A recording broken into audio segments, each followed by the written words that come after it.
कहने लगे वलद्दालीन के बाद आमीन नहीं कहना चाहिए। मेरे पास लोग मसाइल पूछने आते हैं, अब तो मुझे बहुत सारी बातों में गुस्सा आ जाता है। थोड़ी थोड़ी तबीयत बाज़ों का तलील रहने लगती है तो तबीयत अजीब सी हो जाती है। एक साहब आए मेरे पास थोड़े दिन पहले, कुछ खवातीन भी साथ, कहने लगे वलद्दालीन के बाद आमीन नहीं कहना चाहिए। मैंने कहा जी आपको क्या इतराज है?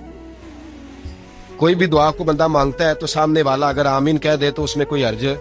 और वलद्दालीन के बारे में मेरे नबी पाक सल्लल्लाहु अलैहि वसल्लम ने फरमाया जब इमाम वलद्दालीन कहे तो मुक्तदियों को आमीन कहना चाहिए, इसलिए कि फरिश्ते भी आमीन कहते हैं। मैंने उसे हदीस सुनाई, मुझे कहने लगा जी वो बात आपकी सही है, लेकिन कुरान मजीद में वलद्दालीन के बाद आमीन लिखी नहीं।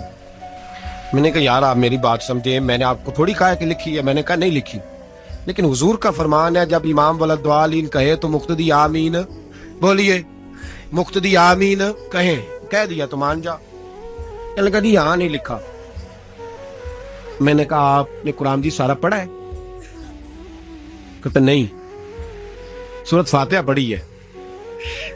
मैंने कहा यार तू सिर्फ सूरत फातिहा पढ़ के मुफ्ती बन गया, सिर्फ सूरत फातिहा पढ़ के तू फाज़िल आलिम हो गया बस।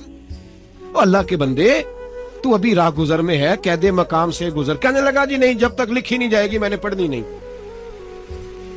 मैं क्या बेहतरीन हाले दे कि तू कमरे जो बाहर टुट जा, बेहतरीन हाल है, वरना तेरा इलाज मेरी नजर में कोई और है। अक्ल ही कोई नहीं, शऊर ही नहीं, जो मर्जी मुंह में आता कहते जाते हो।